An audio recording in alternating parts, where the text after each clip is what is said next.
പണവും പ്രതാപവും ഉണ്ടായിരുന്ന ചില പഴയ ക്ഷയിച്ച തറവാടുകളെക്കുറിച്ച് കേട്ടിട്ടുണ്ട്. ആ തറവാടുകളിലെ ഇപ്പോഴത്തെ അവകാശികൾ ഇപ്പോഴും ഇവിടെ ജീവിക്കുന്നുണ്ട്. ചുമടെടുത്തും ആക്രിപെറുക്കി വിറ്റുമൊക്കെ അരപ്പട്ടിണിയും മുഴുപ്പട്ടിണിയുമൊക്കെയായി മുടങ്ങാതെ തങ്ങളുടെ കാരണവന്മാരുടെ തന്തയ്ക്കും തള്ളയ്ക്കും വിളിച്ച് പ്രാഗിക്കൊണ്ട് ക്ഷയിച്ച ആ തറവാടുകളുടെ അവകാശികൾ ഇപ്പോഴും ഇവിടെ ജീവിക്കുന്നുണ്ട്. കഞ്ഞിയും ഉപ്പിലിട്ടതും തിന്നാൻ ഗതിയില്ലെങ്കിലും ഒരു ആനയെ മുറ്റത്ത് തളച്ചിരിക്കും. തങ്ങളുടെ പ്രതാപം കാണിക്കാനാണിത്.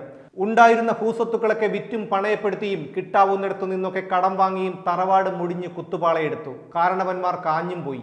ഇപ്പോൾ പിൻതലമുറക്കാരുടെ തന്തയ്ക്ക് വിളിയും കേട്ട് അവരുടെയൊക്കെ ആത്മാക്കൾ ഗതി കിട്ടാതെ ഇപ്പോഴും ഇവിടെയൊക്കെ അലയുന്നുണ്ടാവണം. കേരളം എന്ന തറവാട്ടിൻ്റെയും പിണറായി വിജയൻ എന്ന കാരണവരുടെ ധൂർത്തിനെയും കുറിച്ച് പറയുന്നതിന് മുന്നോടിയായി ഞാനിത് പറഞ്ഞെന്ന് മാത്രം. നമസ്കാരം. കേരളം കടുത്ത സാമ്പത്തിക പ്രതിസന്ധിയിലാണെന്ന് ഇപ്പോഴും അറിയാത്തത് ഊളംപാറയിലെയും കുതിരവട്ടത്തെയും മാനസിക രോഗാശുപത്രിയിലുള്ള രോഗികൾ മാത്രമാണ്. അടുത്ത കൊല്ലം മുതൽ സർക്കാർ ജീവനക്കാരുടെ ശമ്പളം മുടങ്ങുമെന്ന് ഇപ്പോൾ തന്നെ നമ്മുടെ ധനമന്ത്രി KN ബാലഗോപാൽ മുൻകൂർ ജാമ്യം എടുത്തു കഴിഞ്ഞു. ഇനി കേരളം കടം വാങ്ങാനുള്ളത് ആണ്ടിപ്പെട്ടിയിൽ നിന്ന് ആഴ്ചപ്പിരിവിന് വരുന്ന ഭൂതലിംഗം അണ്ണാച്ചിയോട് മാത്രമാണ്. പിണറായി വിജയൻ കടം ചോദിക്കുമെന്ന് പേടിച്ച് ഭൂതലിംഗം അണ്ണാച്ചി കേരളത്തിൽ വരാതെ ഇപ്പോൾ ആണ്ടിപ്പെട്ടിയിൽ ആട് വളർത്തൽ തുടങ്ങി എന്നാണ് അറിയാൻ കഴിഞ്ഞത്. അതെന്തായാലും അവിടെ നിൽക്കട്ടെ. ഞാൻ പറയാൻ വന്നത് അതൊന്നുമല്ല. നമുക്കൊരു വാടക ഹെലികോപ്റ്റർ ഉണ്ടായിരുന്നല്ലോ. അതായത് പിണറായി വിജയൻ വാടകയ്ക്ക് എടുത്ത് വെറുതെ ഇട്ടിരിക്കുന്ന വാടക ഹെലികോപ്റ്റർ. രണ്ടാം തവണ വാടകയ്ക്ക് ഒരു ഹെലികോപ്റ്റർ എടുത്തിട്ടോ ഇപ്പോൾ 4 മാസം കഴിഞ്ഞിരിക്കുന്നു. മുഖ്യമന്ത്രി പിണറായി വിജയന് പറക്കാനും പിന്നെ പോലീസിന്റെ ആവശ്യങ്ങൾക്കുമാണ് ഈ ഹെലികോപ്റ്റർ വാടകയ്ക്ക് എടുത്തിരിക്കുന്നത് എന്നാണ് ഔദ്യോഗിക വിശദീകരണം.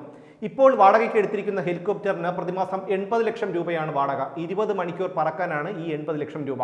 20 മണിക്കൂർ കഴിഞ്ഞുള്ള ഓരോ മണിക്കൂറിനും 90,000 രൂപ നൽകണം. ദില്ലി ആസ്ഥാനമായുള്ള ചിപ്സൺ ഏവിയേഷൻ കമ്പനിയുടേതാണ് ഈ ഹെലികോപ്റ്റർ.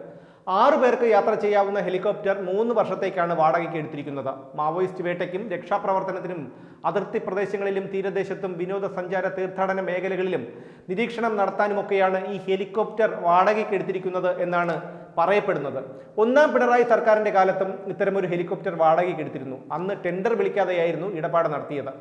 കുറഞ്ഞ തുകയ്ക്ക് ഹെലികോപ്റ്റർ വാടകയ്ക്ക് നൽകാമെന്ന മറ്റ് 2 കമ്പനികളെ തഴഞ്ഞ് 2 ഇരട്ടി തുക കൊടുത്താണ് പവൻഹംസ് ഏവിയേഷൻ കമ്പനിയിൽ നിന്ന് ഒന്നാം പിണറായി സർക്കാരിന്റെ കാലത്ത് ഹെലികോപ്റ്റർ വാടകയ്ക്കെടുത്തത്.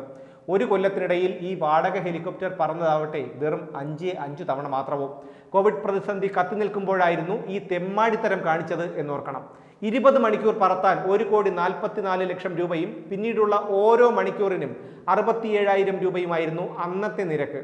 1 വർഷം ഈ ഹെലികോപ്റ്റർ വാടകയ്ക്കെടുത്ത് വെറുതെ ഇട്ടിരുന്നതിലൂടെ പൊതുഖജനാവിൽ നിന്നൊഴുകിയത് 22,21 ലക്ഷത്തിലധികം രൂപയാണ്. പാർക്കിംഗ് ഇനത്തിൽ മാത്രം 56,72,000 രൂപ ചിലവാക്കി എന്നറിയുമ്പോഴാണ് കൊള്ളക്കാരും പിടിച്ചുപറിക്കാരും കേരളം ഭരിക്കുന്ന ഈ നെറികെട്ടവന്മാരെക്കാൾ എത്രയോ ഭേദമാണെന്ന് തോന്നിപ്പോകുന്നത്.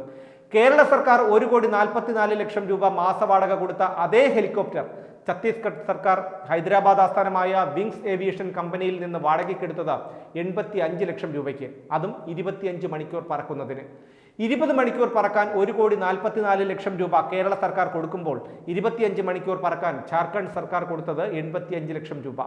ഒന്നാം പിണറായി സർക്കാരിന്റെ കാലത്തെ മുഖ്യമന്ത്രിയുടെ ആഭ്യന്തര ഉപദേശകനായ രമൺ ശ്രീവാസ്തവയുടെ വഴിവിട്ടുള്ള ഇടപെടൽ ഈ ഹെലികോപ്റ്റർ ഇടപാടിന് പിന്നിലുണ്ടായിരുന്നു എന്ന് അന്നു തന്നെ ആരോപണമുണ്ടായിരുന്നു. മാവോയിസ്റ്റ് വേട്ടയ്ക്കായാണ് പ്രധാനമായും ഹെലികോപ്റ്റർ വാടകയ്ക്ക് എടുത്തതെന്ന് അന്ന് വിശദീകരണവും ഉണ്ടായിരുന്നു. എങ്കിലും ഒരൊറ്റ തവണ പോലും ഇക്കാര്യത്തിന് വേണ്ടി ഹെലികോപ്റ്റർ ഉപയോഗിച്ചില്ല. പോലീസ് നവീകരണത്തിനുള്ള കേന്ദ്ര ഫണ്ടിൽ നിന്നാണ് ഹെലികോപ്റ്റർ വാടക കൊടുക്കുന്നത്.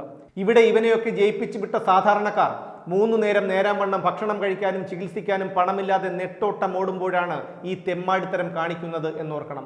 വായ്പ മുടങ്ങിയവനെ നിർദാക്ഷിണ്യം ബാങ്കുകാർ വീട്ടിൽ നിന്ന് ഇറക്കി വിടുന്നു.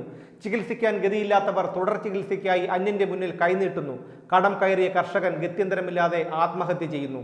കോവിഡ് ബാധിച്ച് മരിച്ചവന്റെ ബന്ധുക്കൾ നക്കാപ്പിച്ച ധനസഹായത്തിനു വേണ്ടി സർക്കാർ ഓഫീസുകൾ തോറും കയറി ഇറങ്ങി നടക്കുന്നു. പോഷകാഹാരമില്ലാതെ അട്ടപ്പാടിയിലെ ആദിവാസി കുഞ്ഞുങ്ങൾ വീണു മരിക്കുന്നു. കിറ്റ് വാങ്ങി നക്കിയിട്ട് പിണറായി വിജയനെയും കൂട്ടുകൊള്ളക്കാരെയും വരി നിന്ന് വോട്ട് കുത്തി ജയിപ്പിച്ചു വിട്ട കേരളത്തിലെ പൊതുജനങ്ങൾക്ക് ഇതിൽ കൂടുതൽ ഇനി എന്തു വേണം? എനിക്കൊരു കാര്യം കൂടി പറയാനുണ്ട്. അന്തം കമ്മികളോട് പ്രത്യേകിച്ച്, ഏതെങ്കിലും ബുക്ക് സ്റ്റാളിൽ നിന്ന് എല്ലാവരും എളുപ്പത്തിൽ ഹിന്ദി പഠിക്കാം എന്നൊരു പുസ്തകം വാങ്ങി വായിച്ചു പഠിക്കണം. അല്ലെങ്കിൽ ഏതെങ്കിലും ഭായിമാരെ അതിഥി തൊഴിലാളികളെ വിളിച്ച് ഹിന്ദിയും ബംഗാളിയും സംസാരിക്കാൻ പഠിക്കണം. ഒരൊറ്റ കാര്യം കൂടി, അതിഥി തൊഴിലാളികളെ ജോലിക്ക് നിർത്തിയിരിക്കുന്ന മുതലാളിമാർ അവരോട് സ്നേഹത്തോടെ പെരുമാറാനും കൃത്യമായി ശമ്പളം കൊടുക്കാനും ശ്രദ്ധിക്കണം. കാരണം മിക്കവാറും പിണറായി വിജയൻ ഇനിയുള്ള 4 കൊല്ലം കൂടി കേരളം ഭരിച്ചു കഴിയുമ്പോഴേക്കും നിങ്ങളും ഞാനുമൊക്കെ പണി അന്വേഷിച്ച് ബംഗാളിലേക്കും ആസാമിലേക്കും ഒക്കെ പോകേണ്ടി വരും. അപ്പോൾ ഇന്നത്തെ അതിഥി തൊഴിലാളികളായിരിക്കും അവിടുത്തെ മുതലാളിമാർ. അന്ന് അവർ പ്രതികാര നടപടി കാണിക്കാൻ പാടില്ലല്ലോ. അതുകൊണ്ട് പറഞ്ഞതാണ്.